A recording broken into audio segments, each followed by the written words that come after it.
You like this one? I love Christmas music. All but one song. We've already detailed that one. But yes, I love Christmas music, and now that we're playing it for our opens, it just brings a smile to my face. Good morning, 97.1. We get to overreact gyms at 7:02. John, the Lions didn't play this weekend. No, they did not. But we were paying very close attention around the NFL because they need help.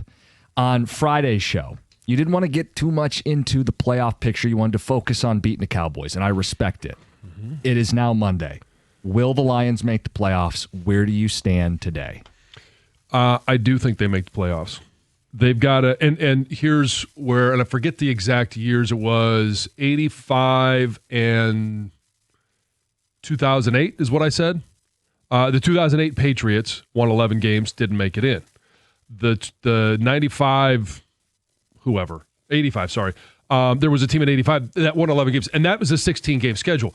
Since it has gone to 17 games, an 11-win team has never been left out of the playoffs. So that means the Lions have to win 3 of their final 4 games. Do you think they win 3 of their final 4 games? I'm not sure. I'm not. Throw in the Brian Branch injury, throw in the fact they haven't won back-to-back in 2 months. I'm not sure that they go 3-1. And I'm also not sure if 3-1 is the lock that it's been historically. Just because of what's going on, San Francisco keeps winning, Seattle keeps winning.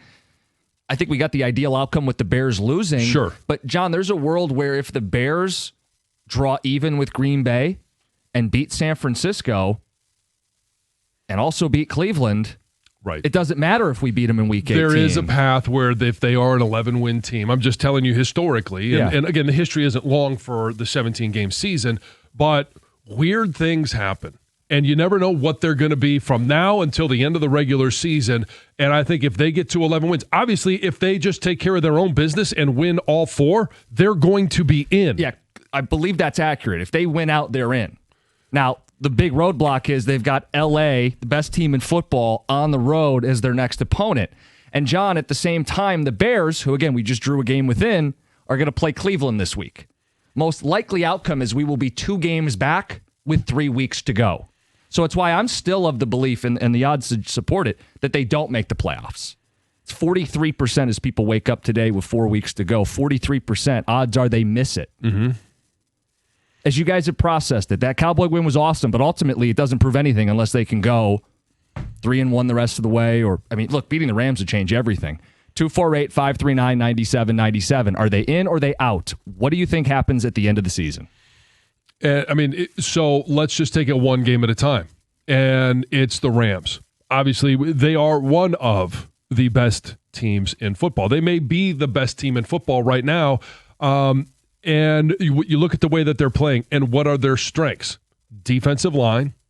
And obviously their offense, they just seem, with Matthew Stafford playing at an MVP level right now, and Devontae Adams, Puka Nacua, they've got the kind of the two-headed. They're starting to develop that two-headed monster at running back. Yep. The odds are long. They're the overwhelming Super Bowl favorite right now.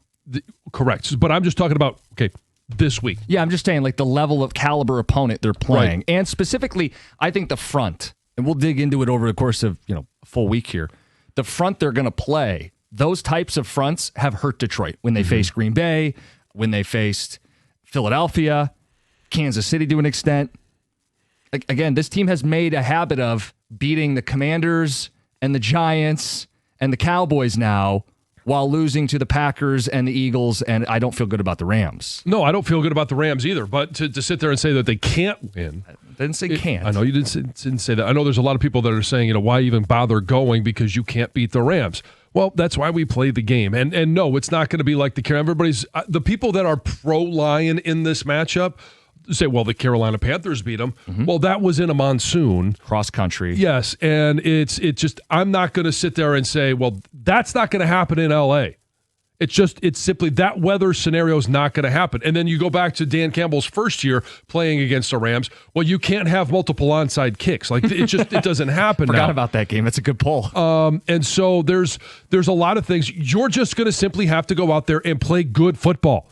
And it's with Brian Branch being down. Don't know if Kirby Joseph is going to be back. The secondary, the Legion of whom, they're going to have to play like they did against Tampa, like they did last week, and find a way to force some mistakes. So there's a couple of big differences. The Legion of whom, last time they faced a borderline MVP candidate in Baker Mayfield, it was 1, in Detroit. Correct. 2, they didn't have Godwin, Bucky Irving, and they lost Mike Evans in the game. Mm-hmm. This team will have Kyron Williams, they will have Devontae Adams, and they will have Puka Nacua out west. Mm-hmm.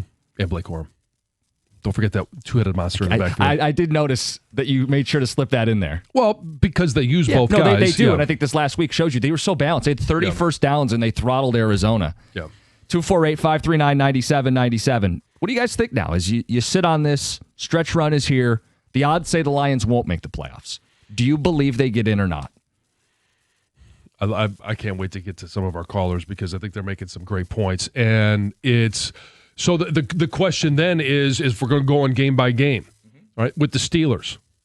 Right, what are the Steelers? All of a sudden we thought, hey, we were kind of all leaving them for dead, and then Baltimore craps the bed, the Steelers get a win.